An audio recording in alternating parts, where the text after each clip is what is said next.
Hey everybody, give me just a second. We'll start. I'm gonna paste the comment up. And there we go. Tonight's talk is, I call it Pagans Being Canceled Again. What can we do? Let me pin this comment, actually. Okay, and there we go. Alright, so, I don't ever really talk about this much because my feelings have no imprint. My feelings have no, I guess my feelings shouldn't matter, right? Feelings don't matter. What matters is truth. We hear that time and time again on the conservative side. Your feelings don't matter. Truth is what matters, right? But I disagree with the fact that we can, react to the truth. We can react to the truth. And tonight we're going to talk about pagans in general, which I hardly ever do because I don't like to seem like I'm some sort of spokesperson for pagans. I'm not. I'm not even nowhere close. I'm not even a spokesperson for Druids, for that matter. But tonight I want to talk about being canceled and the hard fact of what has been happening time and time again ever since, I guess, the Abrahamic religions have really taken over. And I want to say, first of all, I don't care what you believe in. I really don't. What you believe in is between you and you. How you practice is between you and you. What you do is between you and you. What I try to do is share my experience with you so that this way you can understand a little bit better what Druidism could be and is. Not reimagined, but based on the very real facts. When I say that we're being canceled again, I want to talk to you about basically 3 cancellations that we've been through and continue to have the effects of going through time. Obviously, the first would be the true reign of oh, I'm so sorry, guys. Hold on just a second. Let me turn off my there we go. Turn off my do not disturb. Turn on my do not disturb. All right. So a couple things. Number one, pagans were first really canceled by the Roman Empire. We know that, and a lot of it wasn't due to religion at all. Remember that the Roman Empire and Romans held to their gods. They were polytheists, right? So really, I don't think it was so much a war on the gods as it was a war on power. I do believe that the Roman Empire was hungry for power. And so what they felt, and that's the reason why a lot of the times when they conquered others, they allowed the Celtic Dynastics not to have any problems with them, and then the Roman Empire would lend a hand to the Celtic tribes and other tribes that they conquered throughout time. And what they said was, we could share gods. You could worship our gods. We could, you could worship your own gods. You could keep your gods, whatever. They didn't care about gods. They cared about land and they cared about territory. And as a result of that, when they eventually really started conquering gods, would have been after the 1st century AD, and that is when they tried to, take all of the gods and make them illegitimate. They tried to make them not what they were. There was an attack on it in the sense that monotheism started really coming into play, and that when it did come into play, let me just lower this a little bit. when it did come into play, there you go. They tried to say, "Hey, look, listen. Our God is now better than your gods combined." All right. This was done in the time of Moses, when Moses' God was better than all the other gods of the, I would say, Hebrew tribes, and that it was done again in Christianity. And so when it's done, it is a cancellation. So the very first cancellation, I believe, would have been the rise of Christianity through the help of the Roman Empire, which later turned into the Holy Roman Empire, which wasn't really holy at all. So we were canceled once, right? Then we were canceled again, okay?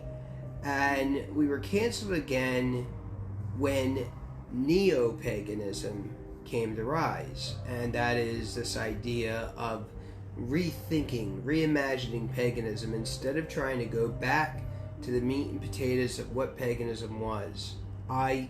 Because I practice what I believe is true Druidism, and that is not necessarily because it's true in itself, but because of the fact that we want to get back to what it truly was. And so this neo-pagan movement came, and it was filled with real leftist, Marxist ideologies that were implemented into it. Communism was put into it. Socialism was put into it, right?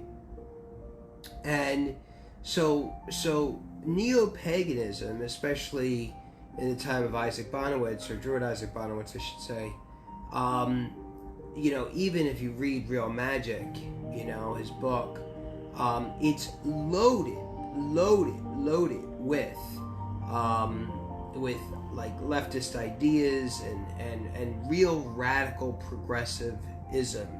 So it really wasn't neo-paganism. It was really a political movement that was disguised within paganism itself. So that was really the second time pagans were canceled. And now, just recently, we are now being canceled by our own. I saw a friend of mine had shown me a post by a prominent speaker on conservatism, who I actually really like. He's a practicing Jew, and his name is Ben Shapiro. I love Ben Shapiro. I think that what he says is right. What I think and most of the time, what I believe him to say would be true. But there was a post that he put up, and I'm sure now many others are going to follow suit, that paganism is now the main threat to conservatism, and that is simply untrue. Paganism is not a threat to Christianity. Paganism, even though it's on the rise, is not a threat to the Abrahamic religions. Paganism, is no threat to anyone. No religion should, or practice, I should say, should ever be, should ever feel like, it should ever be an attack upon another. I mean, that's basically what conservative pagans believe, One of the things we stand against is a God against a God, or your God is better than my God. And so therefore, we shouldn't be canceling each other. Most of us, for the most part, believe in the same values, this major crazy, transgender movement, this idea that Marxism is generally a good thing. Many of us many are not atheists. Many of us do believe in something beyond us, and we heavily lie on traditional mythos and mythology, and that when we look at this mythology, we should be able to tune ourselves in or out to this idea that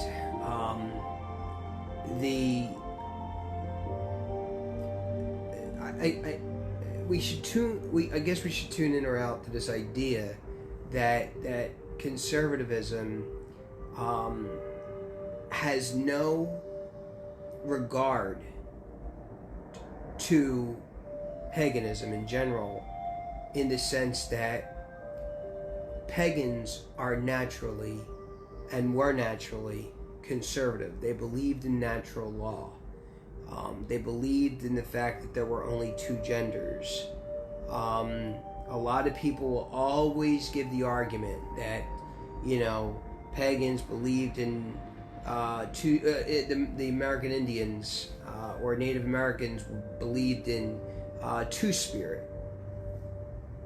Well, that might be fine, but we're not Native Americans. If you're practicing that religion or you're practicing that belief system, of which there's a lot more writings on, then do so. But two-spirit just showed that we both have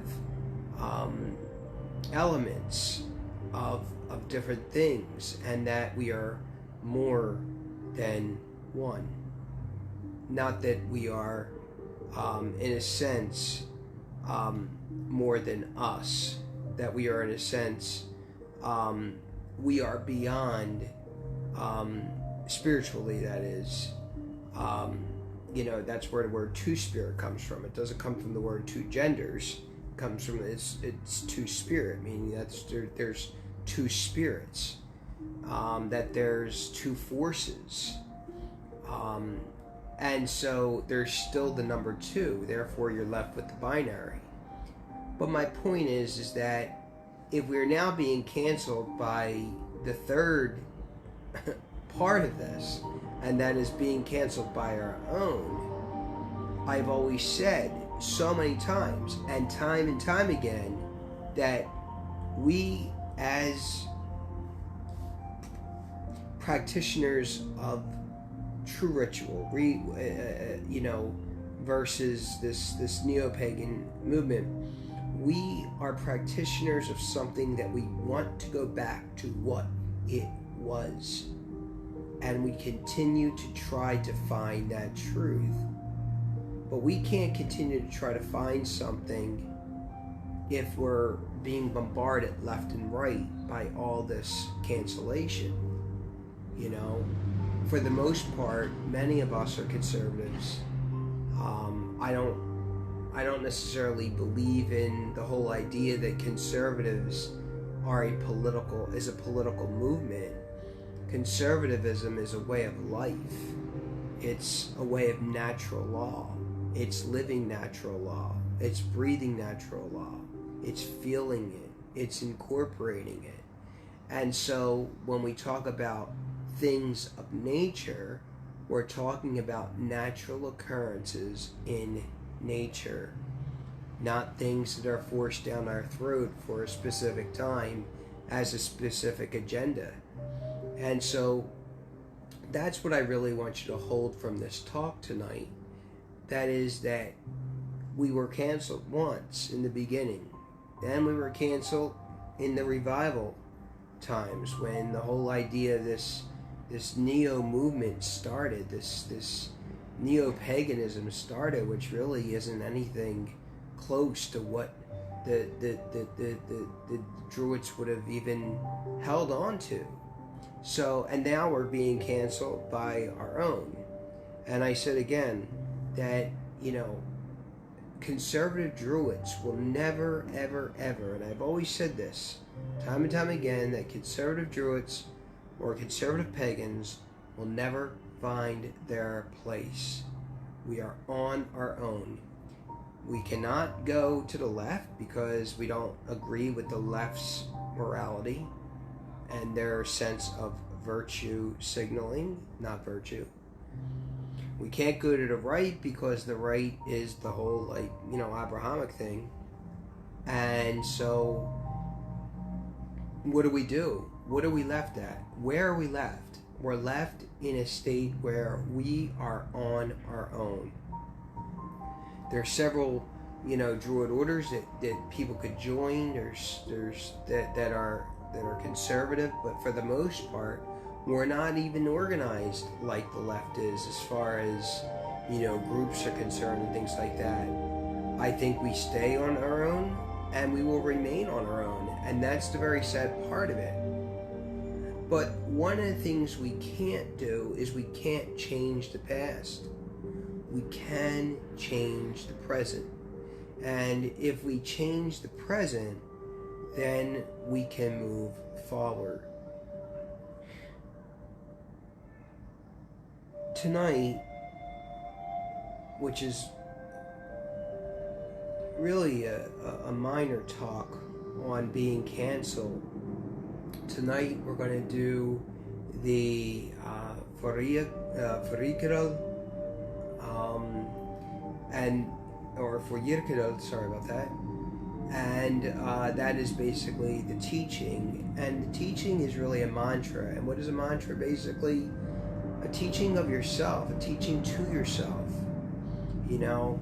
So we're going to do some of that, and then we're also going to do some magic on how to defeat this cancellation, how to conquer it one last time, because really conservative pagans are at arms, and all arms are against us.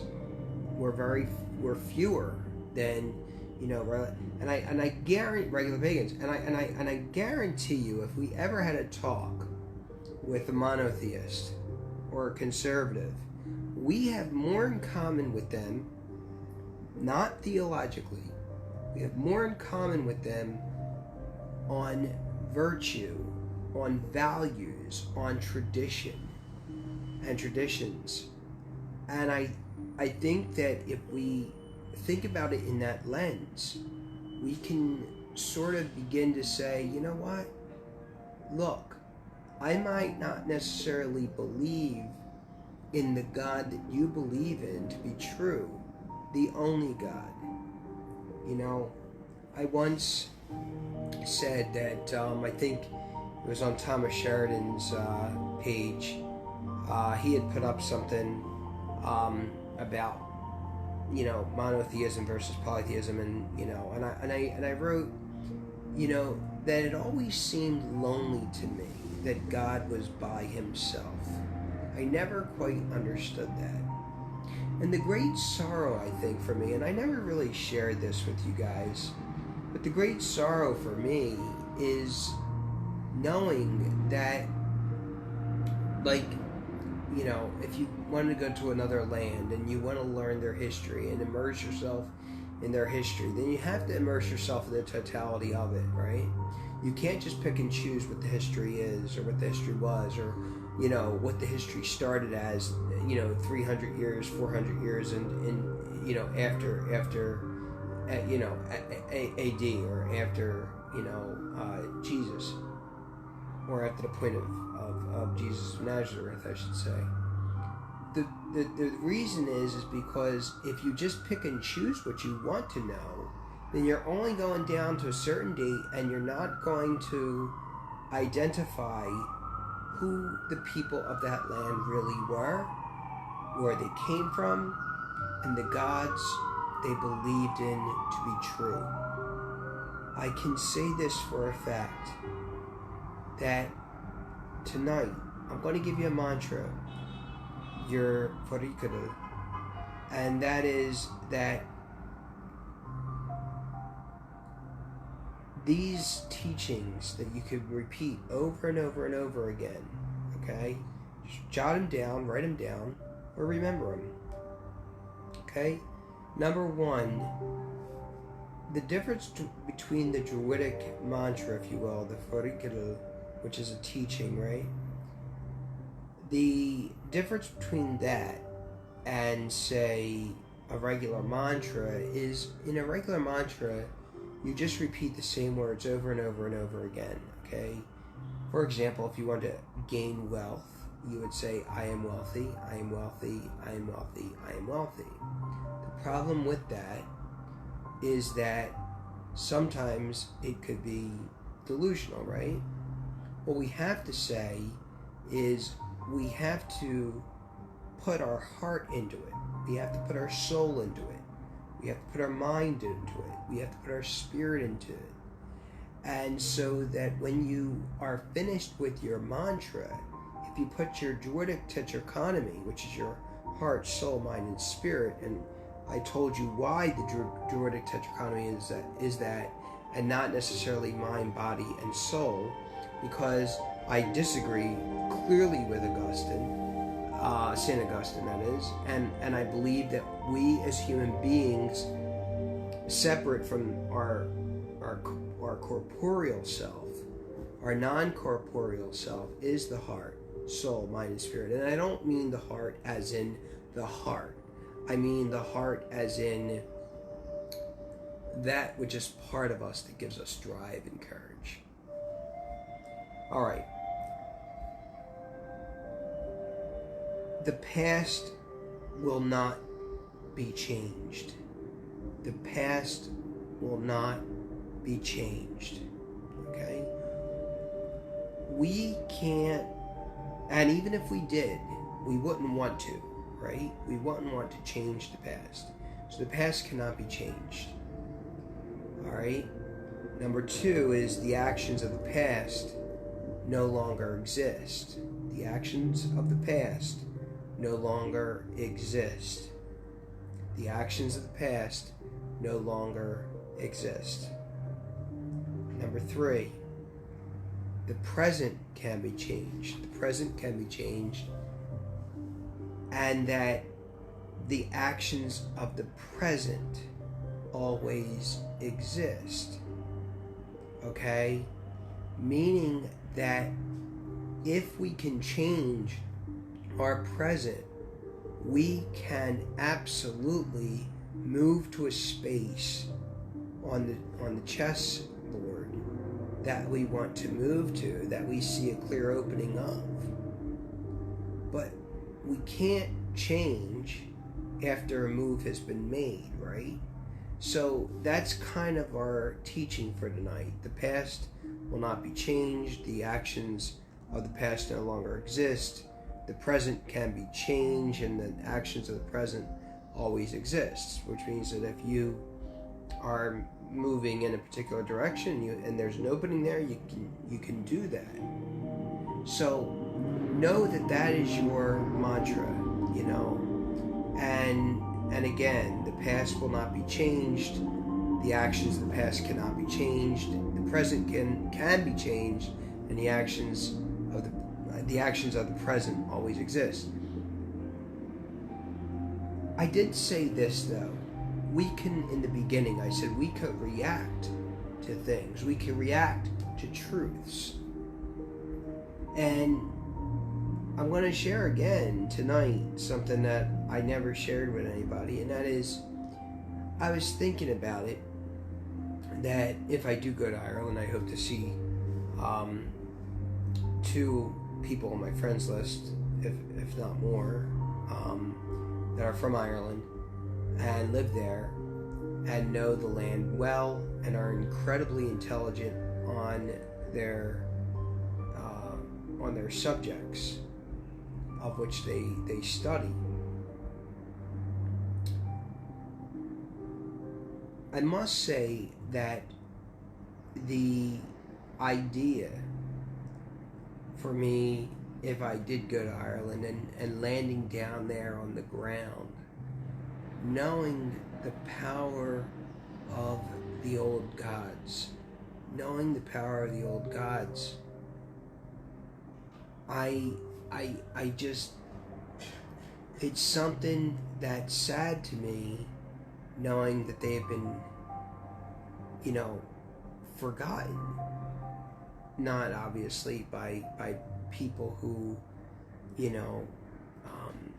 walk beside them today, but, this idea that they kind of disappear, and they're lost to reinterpretations of modern day Christianity, and they're lost to the traditions of old. And it's sad, you know. It's sad for me to know, you know, what would have happened if the Roman Empire never existed? What would have happened if the Roman Empire saw the Druids in a good light? What if the Roman Empire decided that they were able to work with the Druids?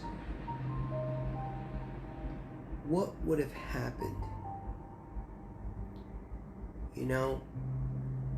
And those sorts of things can't be changed. But what can be changed is our way in which we look at things again. For me, it was easy, you know, as a person studying to be a Catholic priest.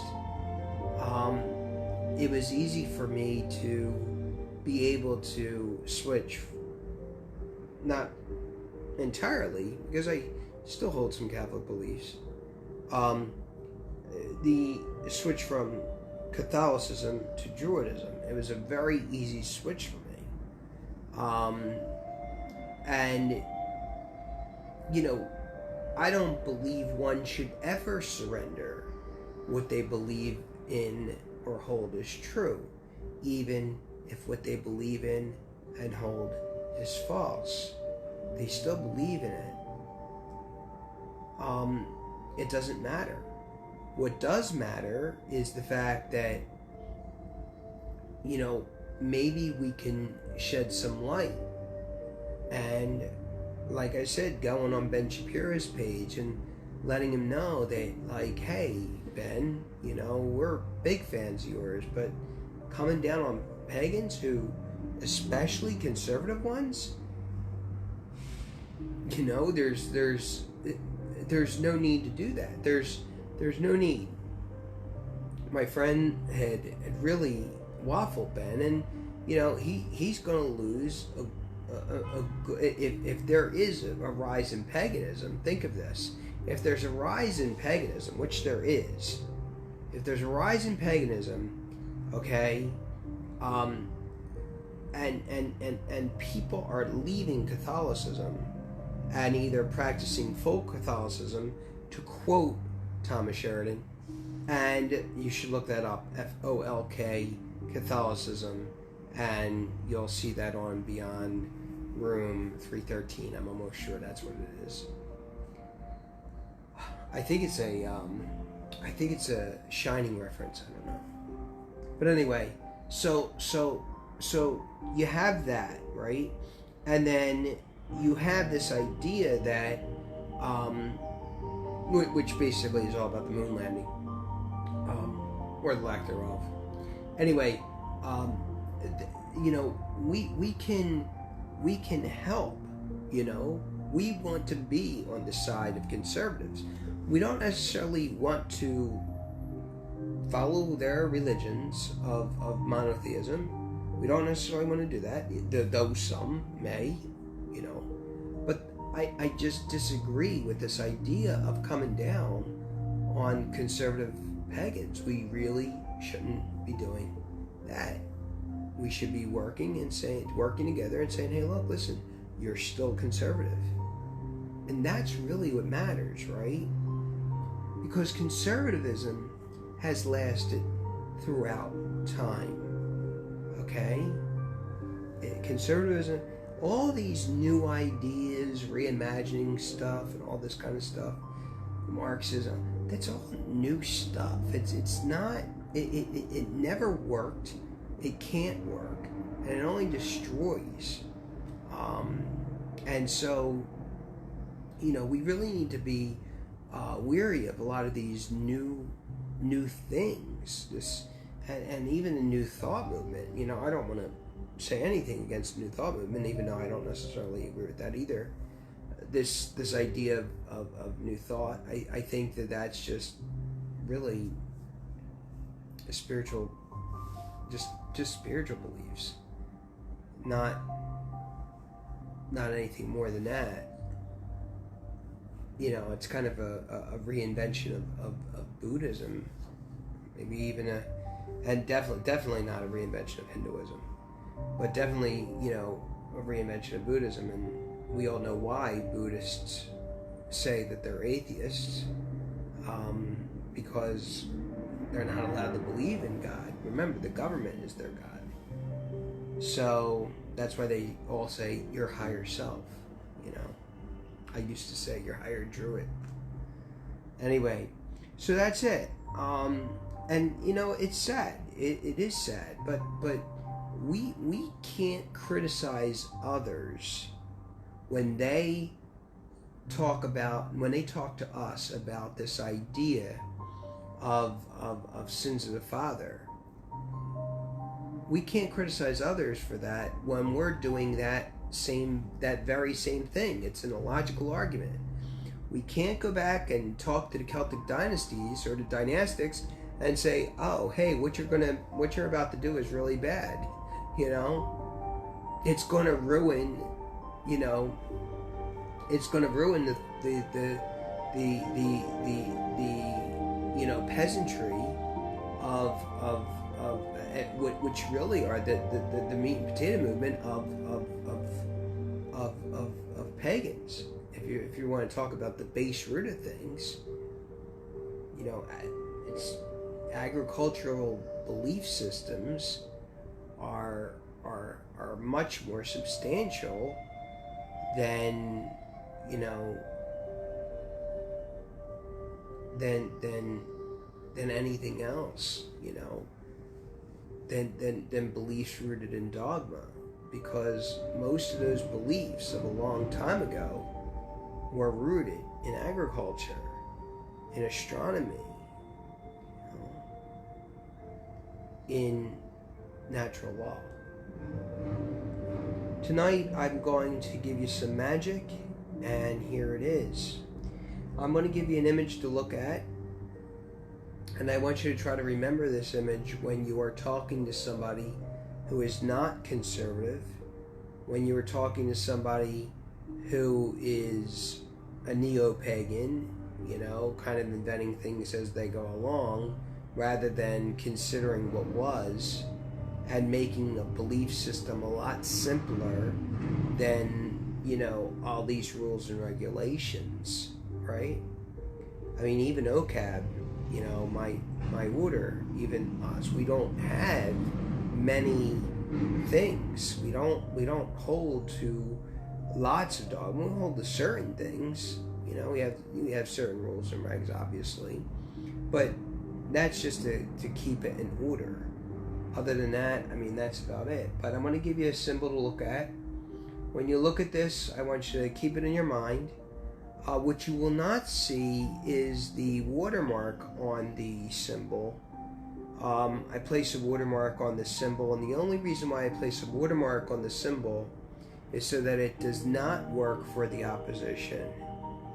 Alright, so when you see this, it'll look clear to you, but you won't see what you can't see. Anyway, I hope that makes sense. So when you see the symbol, I want you to look at it, and whenever you're talking to someone, I want you to put it in your head, and it will help you defeat them with your facts. It'll also help convince them that what you have to say is true and right. If in fact, and here is the caveat, if in fact it is the truth. So here it goes. You'll recognize the symbol. You won't recognize the additions to it, even though there's only 2 additional marks. But you will definitely recognize this symbol, except those 2 additional marks. Don't worry about the 2 marks. Just look at everything. And whenever talking to someone, I want you to see this in your head. You could also draw it, all right? Here it is. So that's a symbol I want you to look at and see. Okay? Many of you know what that is. Alright? You see the symbol itself. That's actually in green. And then there's 2 black dots. Okay? That's it. So I want you to see this symbol in your mind when you're talking to someone who is your opposition. Okay? And that will, this cannot work from the opposition because there's actually a picture on here that you cannot see. It's very, very light, but it's there, and it will work against people trying to use this against you. All right? It's definitely for conservatives, and I hope you use it, draw it if you wish, and keep it burn it in your mind. I don't need to. East Lemogui. And now for your blessing. Okay.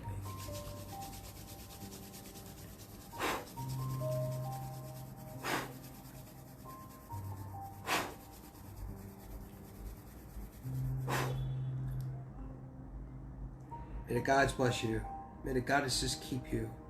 May the Fae shine their, may the metaphysicals shine their light upon you, and may your ancestors walk with you forever and ever. Gidawan. I used to say Fae, and I replaced that with metaphysicals because not everybody has the same idea of the elementals and the mysticals. So I just use the word mysticals, showing the spirit world, anything other than what is or are the gods. That's it. Whatever time of day it is, make it great. And I hope you learned something tonight. And if you didn't learn anything, maybe you could write a comment to add to what could have been said, in addition to it, not negating it. Girawan, ta shefir.